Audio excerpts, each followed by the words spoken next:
back, listeners. Welcome back, viewers. How you doing this morning? Hope all is well with you. Welcome to the Mid-Morning Buzz, and welcome to my those of you via GBN TV. Nice to be back with you on this segment this morning.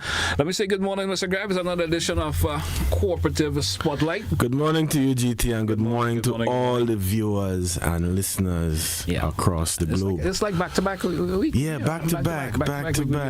That's how it is. Yeah, yes. Right at home. Yeah. So our conversation this morning, last week we spoke about, give me a quick reminder for last week.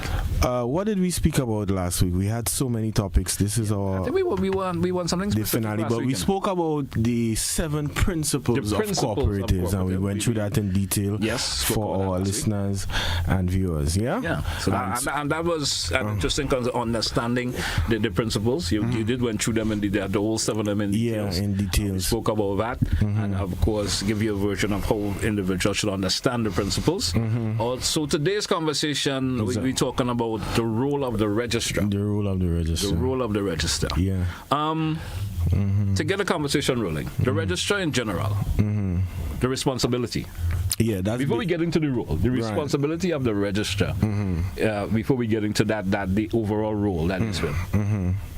Yeah, well, the registrar is really the head of the division of cooperatives, the head of our agency, our department, like some like to say, right? So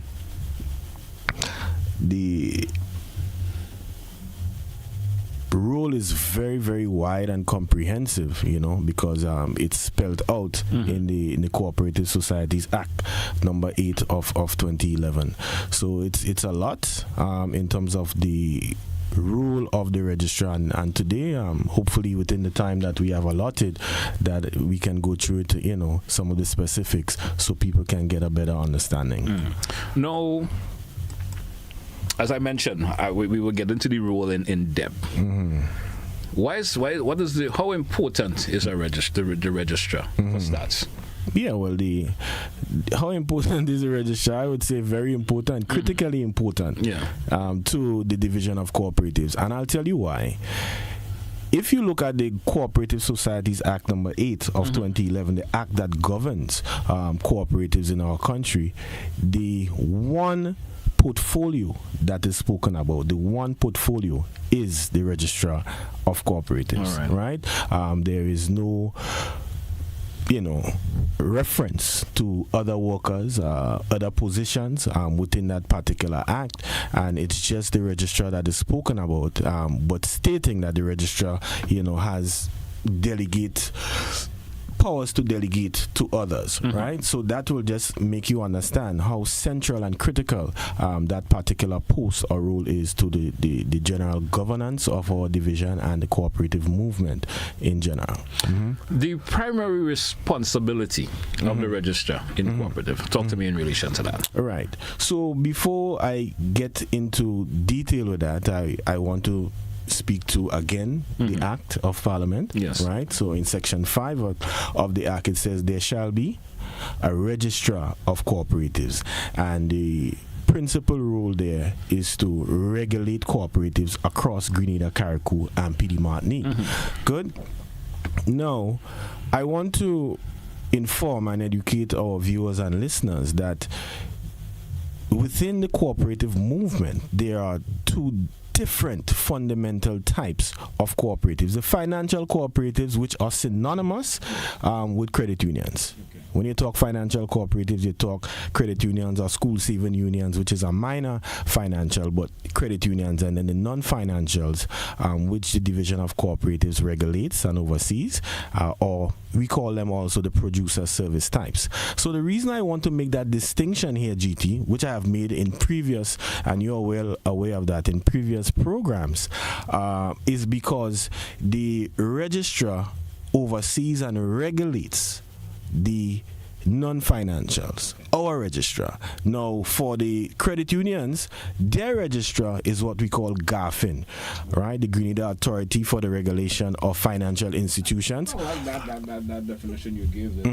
No, it gives folks understanding for the cooperative part of things. The registrar purpose is different than the one who deals with the one for the financial. Right, so there's a separation. So in 2007, GAFIN came on board, and there was this separation. So before 2007, the registrar's position was again widely encompassing credit unions, non-financial cooperatives, all cooperatives across the island. But the authority saw it fit to separate it. So now GAFIN is the registrar in principle for credit unions, the Grenada Authority for the Regulation of Financial Institutions, and we have our registrar for the producer service type cooperatives, or what we like to call the non-financial cooperatives. So the role here is to, as you said, registration is an important part of it. So when groups apply to become cooperatives, that position, that role, and by the way, the current registrar, just for the sake of education, is Mrs. Merrill Phillip Sylvester, right? She has to look at all the documents, the bylaws, ensure that the fees are paid, and all the relevant documents tied into registration to ensure that all is well, that the cooperative is viable, that all the stipulations are being made, and issue a certificate of registration to make that body a legal entity, an official cooperative. And also, there is that aspect of, during that process, there is a maintenance of a register of cooperatives that has to be done. So, for example, we have cooperatives that were formed all the way back to the 1950s. Some of them have since become, obsolete or whatever the case may be, but the register is supposed to reflect the fact that, look, they were established in 1965. On this particular date, they were this type of cooperative. So now the current registrar or subsequent registrars, all registrars, they will have that responsibility to maintain that register as we go along. Okay. Now tell me. You actually explained the core purpose of the register. Now, a cooperative decides they want to formulate and become a cooperative in general, and they come to the cooperative division. What do that registrar really obtains from that grouping in order to get them registered? What is needed? Right. So as I stated before, they have to come with their bylaws. Yes. And the bylaws would speak to how the cooperative itself will be governed. It's basically the constitution of the cooperative. So what makes a member, what are the share values, what is the cost of a share, how much does a potential member need to officially become a member of the cooperative, right? So you have to have a minimum amount of shares. What disqualifies you from being a member? Is it issues such as probably you have a police record, probably you are not a member of CARICOM, or you're not a Grenadian citizen? All these things will have to be looked at within the bylaws to ensure that you are meeting all the stipulations. Obviously, there are fees involved, so the registrar will ensure that the fees are paid, and all other things, background checks will be done of all the members to make sure that, look, these people are of high character, these people are of high integrity, they have followed all the stipulations of the Cooperative Societies Act. Now it is time to issue them a certificate of registration so that they can conduct business. I mean, I hope this other question is appropriate along the lines we're going. You did mention this, I just want to, for clarification purposes. There's a minimum, 10 members to form a cooperative. Right. One of my members has a police record. Would that hinder that particular grouping from be able to formulate that cooperative? Yeah, that actually is a possibility. We did speak about the principles last week, where it's open and voluntary and there's minimal discrimination.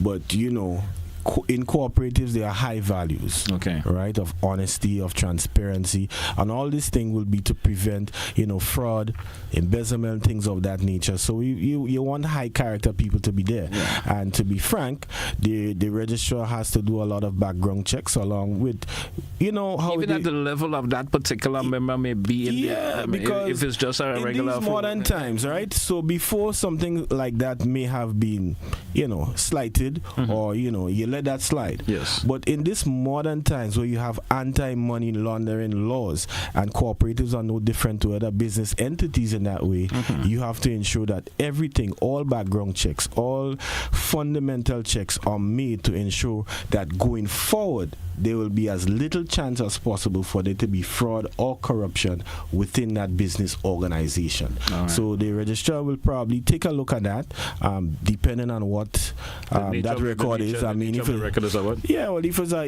get a ticket, a parking ticket or something like that, you obviously will not be disqualified. But if you have worked probably at a financial institution and you have embezzled funds or things of that nature, you may be excluded. You may be excluded from becoming a member of that cooperative. Right. Okay, understandable. So, tell us about some of the other roles that the registrar plays. Right, so it's many rules, but we'll speak to a few of it. So the registrar will ensure that there are inspections of the cooperatives, right? So it's not just about registration. You come, you get your certificate, you pay your fees and whatever it is. After that, after you become operational, meaning the cooperative, there will be periodic checks done. So that kind of an active rule. That there is an active rule. Okay. So as I spoke earlier to the fact that the Act gives powers of delegation to the registrar of cooperatives. So for example, today she was supposed to be at this particular event here, this particular program, but unfortunately she can't make it, so she designated that role to another officer. So even though there is only spoken of in the Cooperative Society Act, the registrar, there are many administrative rules within our division that ensures that there is smooth operations there, right? So just to link that, I just want to speak to the organizational chart of our division. So we have the registrar of cooperatives, who is at the top. Then you have the chief cooperative inspector. Then you have the senior cooperative officer. You have 3 field officers, right? And you also have a clerk typist or a secretary in our division currently. Now, it's not a huge department. It's not a huge division.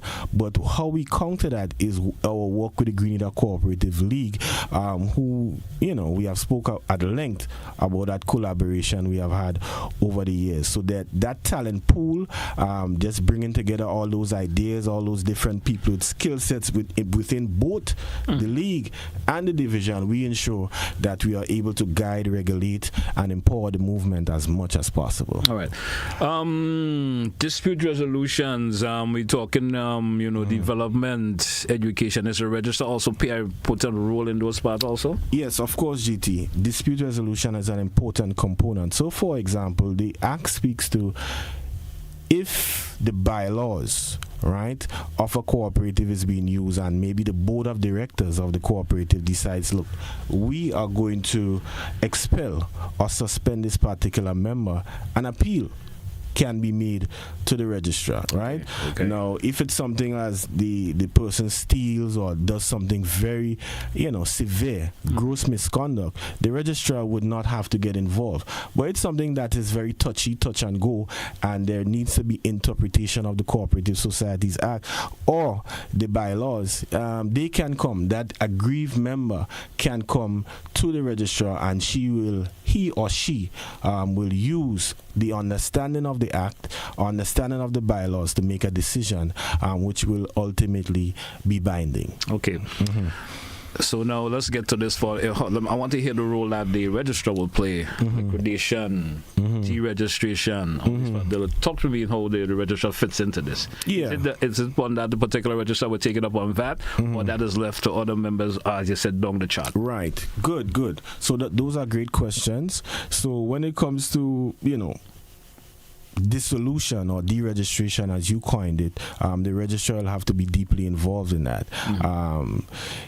In terms of dissolution, it doesn't happen just like that. Okay. I guess after the final option. Yeah, it is really the final option. But with all these things, there are processes to it, right? So what we notice is that in the Act, there are guardrails, right? The registrar just cannot have sweeping powers to do everything on their own, to just make decisions. So you have steps to everything. Okay. So for example, in terms of the dissolution process, which will come about when a cooperative is not operating for maybe 12 months, 1 year, no transactions, no evidence of business being done, the registrar might step in to dissolve that cooperative. But before that, there will be written correspondence to the secretary to say, look, this is what's happening here. What is taking place? What are you doing about this? And failure to respond within 1 month, the dissolution process comes into play. Now, we have situations where there might be financial impropriety. Right, the registrar will have the capacity and the law behind him or her to be able to call a special meeting, right? To say, look, these are the results of a particular audit that we did on the financial standing of your cooperative, and this is the direction that we are going to go for in terms of prudential standards, right? So the registrar can call special meetings. The registrar can call general meetings where traditionally the Act may call for a quorum, right? So for example, if there's 15 members, a quorum may be 8 to make the meeting legal. Now, based on the urgency of the situation, the registrar may say, well, look, we only have 6 members here, so the Act gives the registrar powers to say, well, this meeting, the decisions taken here are legal and binding, based on, how urgent the decision needs to be taken, and, the health of the cooperative, how much is at stake when it comes to that. So the registrar has a lot of powers. And the registrar alone have that power to make those particular decisions. Right. And the registrar can also delegate those powers to others on their behalf, right? So it's not just imagine you have several different cooperatives. The registrar is one person in our case.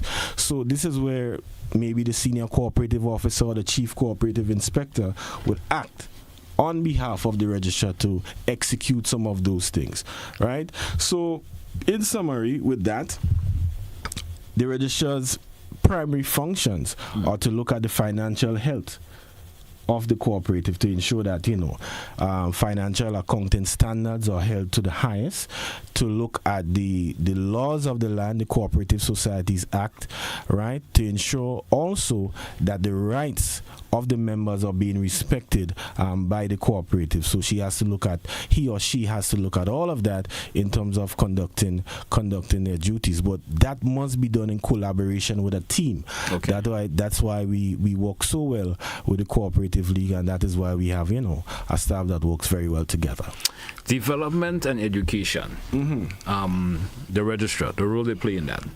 I'm trying to get a role of how the registrar functions. Yes. There may be listeners and viewers all day that just want to get that full. Yeah. Because the development and education plays a pivotal role in any cooperative also. And how does the registrar fit in there? The registrar fits right in. The registrar is fundamental to all the actions of our division, of our department, of our agency in executing all our functions, and education and training is part of it. So for example, I can say when we have meetings, the field officers have to go out there, right? The field officers go out there, they look at all the gaps. Now, this particular cooperative, they seem to be weak in bookkeeping. Okay. This particular cooperative, they seem to be weak in customer service, right? Delivery. This particular cooperative, they probably have innovation issues and they are stagnant at this point in time. So when we have our staff meetings, we discuss this with our registrar, and we are able now to identify those gaps and give training and developmental courses that will enable the cooperatives to grow stronger as a result of implementing them. Jurisdiction. Is there any way that the registrar with jurisdiction in terms of the legislation and the policy comes in for the registrar, in terms of formulating, the policies or that governs cooperative society effectively? Where does the registrar comes in today?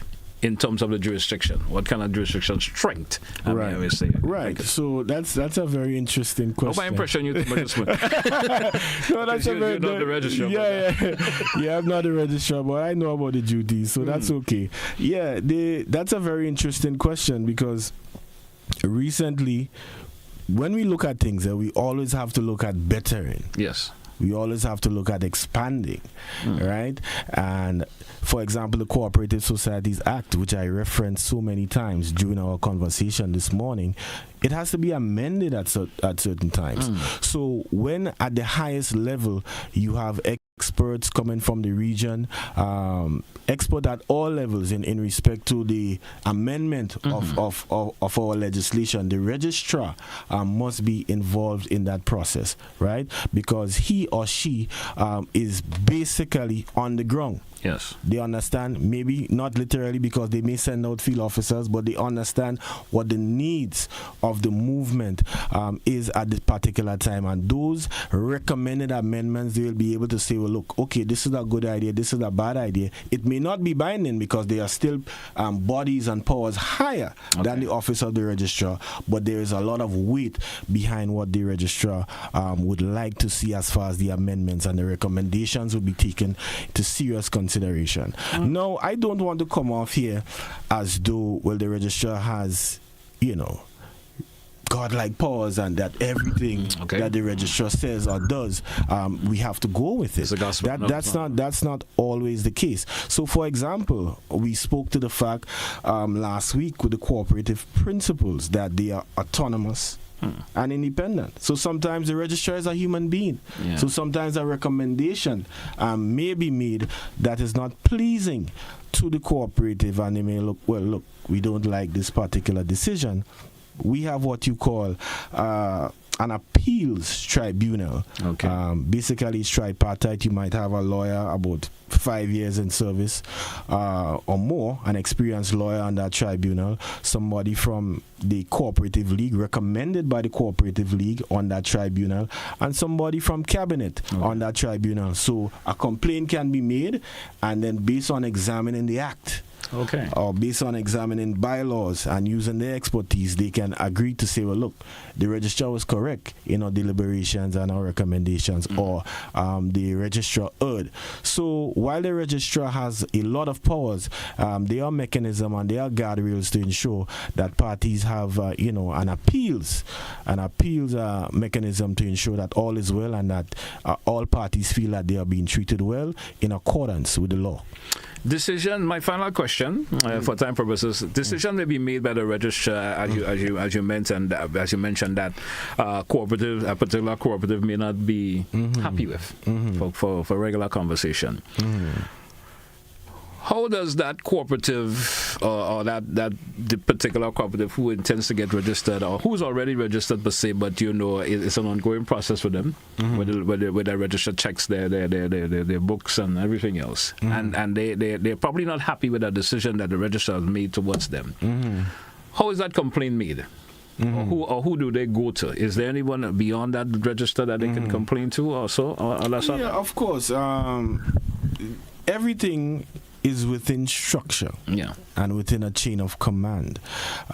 Within our ministry, the registrar has a significant role. But superseding the registrar, we have a permanent secretary. Superseding the permanent secretary, we have a minister who at this current time is Mr.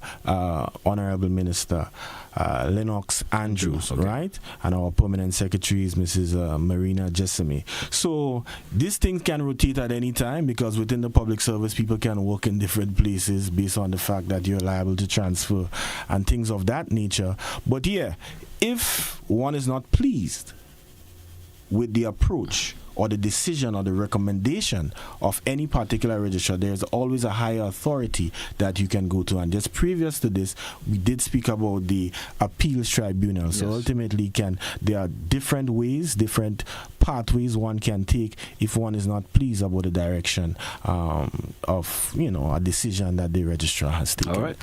Of course, Mr. Graham, you get to that stage of the morning when we're going to take a wrap for today's edition of Cooperative Spotlight.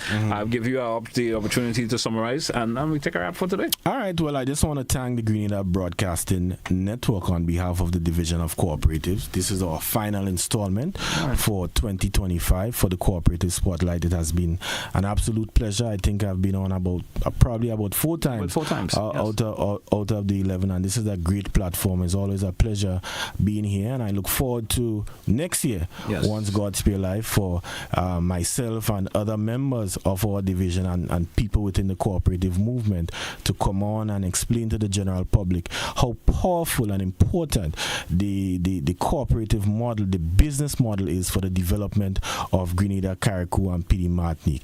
It is actually the year of cooperatives, the International Year of Cooperatives, celebrated under the theme Cooperatives Build a Better World. So this platform was second to none in terms of informing people all about cooperatives, what we can do, and inviting people to really come, educate yourselves, form cooperatives, so that we can have a certain level of economic independence within our country, where people don't just have to rely on government or private sector to get jobs, but can create their own jobs. So, thanks for the opportunity, and hope to see you again soon. All right. And it has always been a pleasure. It's always been a learning experience for me, especially with you and other members of the division popping in here and sharing the information in terms of cooperative. I think I could probably do the work now. Yeah, probably. I can probably at this point. I can probably start registering people. I'm not going to disagree with you. So, guys, thank you once again, man, and it's a blessing. Until we do this again, best wishes. All right. Hey, folks, that's what we're going to take a wrap for today's edition of the Mid-Morning Buzz. All the best, folks. Have a good one. That's where I say goodbye.